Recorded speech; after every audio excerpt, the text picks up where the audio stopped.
Con il sindaco Franco Vitale di Rosolina, perché? Perché ancora una volta la spiaggia di Rosolina, ma non solo, anche le spiagge del Delta, sono bandiera blu. Quanta soddisfazione e cosa vuol dire per il turismo questo riconoscimento?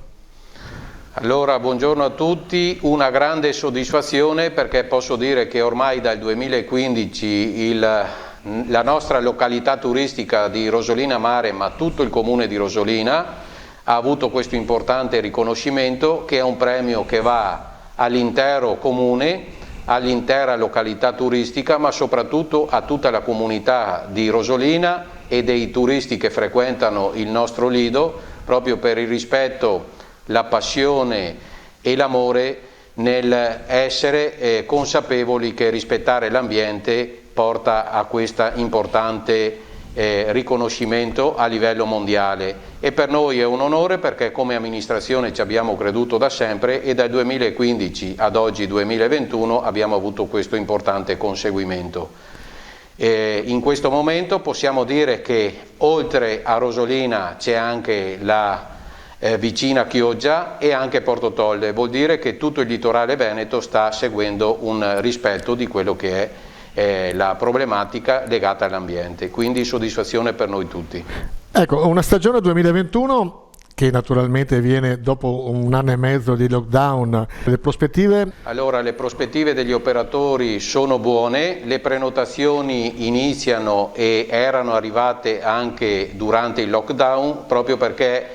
la caratteristica della nostra spiaggia, della nostra località sul Parco Delta del Po, fa sì che con gli ampi spazi, con la tanta natura, il tanto litorale, abbia posto l'attenzione da parte dei turisti italiani e anche dei tanti turisti stranieri che speriamo che arrivino più dell'anno scorso, perché l'offerta che il nostro territorio sa dare è sempre in aumento e questo con orgoglio lo posso dire, complimentandomi con tutti gli operatori che sempre più credono nel proprio lavoro, ma soprattutto continuano ad investire per dare un'offerta maggiore. Ecco, la vostra isola Albarella è l'isola avvocata proprio per il turismo straniero. Quest'anno com'è la situazione? La situazione anche su Albarella è buona e questo fa piacere perché anche Albarella con tutta la comunione hanno creduto nella riqualificazione di tanti aspetti, soprattutto su quello che è l'investimento sulla manutenzione del verde, sulla sicurezza e su tutto quello che può essere la caratteristica proprio di Albarella per garantire tanta libertà soprattutto per le famiglie. In un'intervista il presidente del parco Moreno Gasparini ha pensato un'idea interessante di abbinare la ferrovia Verona-Chioggia, naturalmente intensificandola e mettendola a posto, anche con il trasporto delle bici. E qui si collega anche l'argomento Vento, la pista ciclabile tra Venezia e Torino. Questa formula green del turismo vi trova preparati? Allora, la formula green del turismo ci trova preparata perché quello delle carrozze da adibire al trasporto delle biciclette dobbiamo prenderne atto che in altre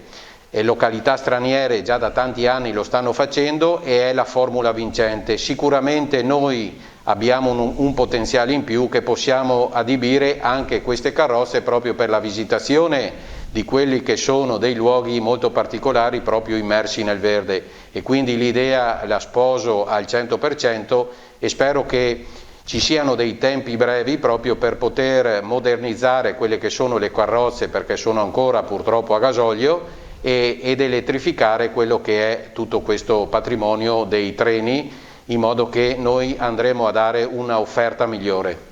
Ecco, per finire, Sindaco, lei che ha il polso della situazione, il turismo italiano privilegia le spiagge italiane o c'è ancora questa sindrome da esterofilia che ci ha contraddistinto negli ultimi anni?